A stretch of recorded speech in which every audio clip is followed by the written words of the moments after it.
Bill Belichick is giving a big FU to the National Football League. He's disgusted by what the the NFL has become. They've kind of rejected him last offseason. It doesn't look like this offseason he was going to be in high demand, the kind of demand that a head coach with 6 Super Bowls and an assistant 2 more should be in. Steve, your thoughts on Belichick going to North Carolina and that part of it being an FU to the National Football League? Is it an FU or is it a realization that his NFL window, for whatever reason, has closed? Now, I feel as though this is a very interesting move, but I will say this.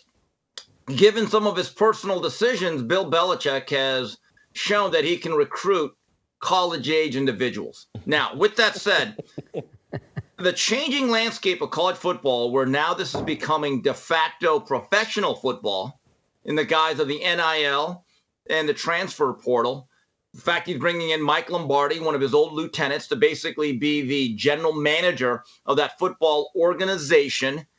Maybe this is the best time to ever do this type of move. I don't think this is really all that similar to Bill Walsh, because back then college football was still separated from the National Football League in a lot of ways. And Stanford has very rigorous academic standards that they hold even athletes to. Here at North Carolina, Jason, I read they've already said we're allocating $20 million to our fine student athletes for NIL, also known as pay for play. Also, from a personal standpoint, if you go back to his own history, Belichick's father, Steve, was a legendary coach at, the Naval Academy. So maybe this is going back to his roots. But, Jason, to circle this back around, if there was an NFL job that he was interested in and it was mutual, I don't think he makes this move. I'm going to disagree with you. And have you had a chance to read Seth Wickersham's story? Yes. Yeah. Well, the reason I disagree with you is I think last year he wanted to coach in the NFL. The more he sat with this issue and evaluated, he's like, hey, man, I'm going to have to surrender control to these layers of management in the National Football League that are being established that I don't want to subject myself to. And I just want to coach football. I don't care about, what is he, 6 victories away from catching Don Shula, or was it 13 victories? I can't remember, but he's within striking distance of catching Don Shula. And he's like, nah, I'd rather go out on my own terms. I would rather have control rather than a lot of these. And he can't say this, and I'm sure he would avoid saying this, and he would deny that this is any part of it. But he's like, they're installing DEI everywhere. And I don't want to do that. And now he's going into a college arena where colleges certainly believe in DEI, but maybe he believes there'll be less of it in the football program, considering all the leverage he has and all the money they're going to invest. But now I think he reached the conclusion like, yeah, the NFL's kind of done with me. I'm done with the NFL. Yeah. Okay, but keep this in mind. When it comes to player personnel, he was his own GM. And look, and I'm not sticking up for Jared Mayo here. He may be doing a terrible job, but a lot of those players on that squad, on that very bad team, Belichick picked them. So if you look at Belichick's last 4 or 5 drafts, he hasn't exactly been Brad Holmes. The other thing we did not bring up, Jason, his son. I guess there's a deal in place where he's the coach in waiting. Yay, nepotism. Okay, if it's good for LeBron, it's good for Belichick. That, to me, is the most fascinating aspect of this deal and the riskiest portion of it if you're UNC. Yes, you're getting Bill Belichick, but you run the risk at his age of him saying halfway through the year, I actually don't want to coach. Maybe this college game, maybe I don't even like it anymore, or what it was when my dad coached it. Certainly isn't.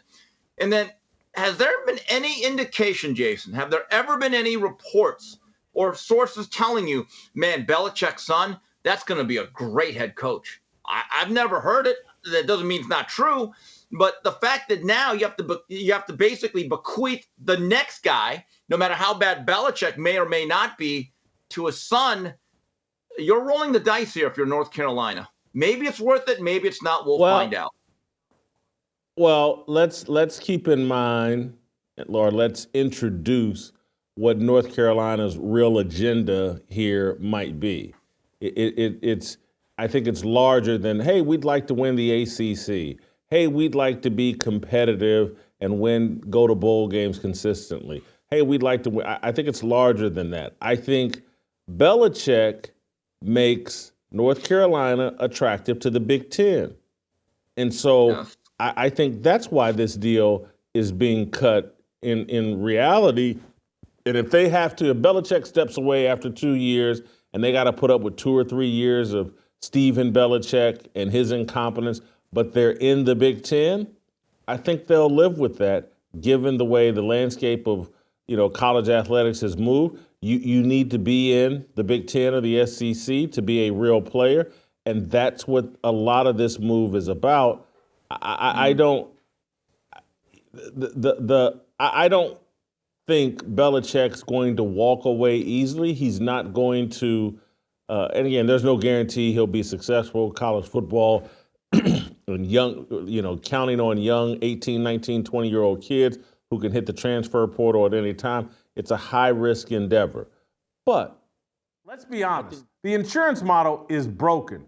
Crowd Health puts your health care back in your hands.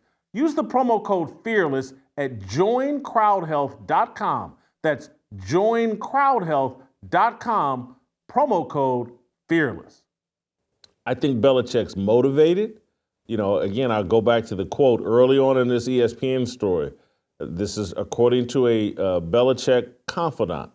It was because, in the words of a confidant, Belichick is disgusted in what he believes the NFL had become. This is a big FU to the NFL, another confidant said. He's disgusted by what the NFL has become. Okay. I think. Has he seen what's going on with college football? Okay, with the transfer portal, the NIL, I don't think the college football realm has actually evolved. You can make an argument it's devolving, but this is the great experiment. As a college football aficionado whose favorite team is in the ACC, I'm very curious. And Jason, I just cannot wait when he drops his first. Well, we're on to Wake Forest. You want to talk about Wake Forest? Let's talk about Wake. Okay, I can't wait to see it. Line them up. Steve, I would think, I'm speculating here, the act he did in the NFL won't be the act he does in college football. Really? It's no different. People at that age. That's my speculation. Yeah. Well, Steve, it's a different discipline. It's no different than if we were on a talk radio show, I would behave differently than being on a television show. And I would write different things in my column that I was like, oh, this isn't appropriate for TV. This isn't appropriate. He's capable of doing more than one discipline, I think, because I think he's a smart person. He's a student of the game. I think he knows what he's getting into. I don't think we're going to see the same act in college, at the college level. He knows he needs to be a bit more of a personality. Listen, here's the other layer of this, Steve, that Belichick, we tend to know, is a Donald Trump supporter.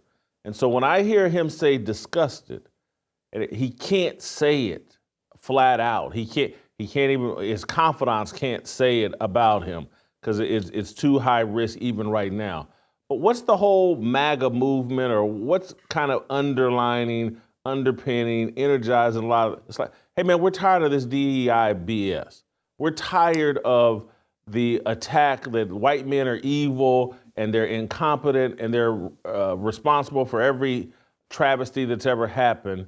And so I think looking at the NFL and all the woke BS and how much they've empowered Troy Vincent and all the racial stuff that's going on in the NFL, and You got to check this box and check this box. You got to interview. They're giving away draft picks if you hire this coach. Bill Belichick can't say it, but he's like, man, they just gave Gerard Mayo my job. And yes, I've had a couple, 2 or 3 bad years, but man, I got 30 years of receipts, and they just gave this job to Gerard Mayo. And Steve, this is what people don't want to, they never talk about these candidates, black candidates, the same way they talk about the white candidates. What did we hear about Bill Belichick and this North Carolina thing? And he's got a 400-page document on exactly what he would do, his whole vision, every detail. He's got a 400-page document. When we hear about a black coach, do we ever hear about the 200, 300-page document they put together, or do we just say, hey, they're black and they deserve a chance? Gerard Mayo got this job. He got handed this job, Bill Belichick's job, and Bill Belichick's pissed about it. I think he'll be motivated. I think if we read into his politics, he's right in line with a lot of momentum that a lot of white guys have, and just evangelicals or conservative people like me. He's right in line with all that. It's like, we done removed merit from all of this, and I'm going to go somewhere where I feel like I have the best chance of establishing a system based on merit rather than DEI. If you enjoyed that video, be sure to hit the like button and subscribe so you never miss a moment of Fearless.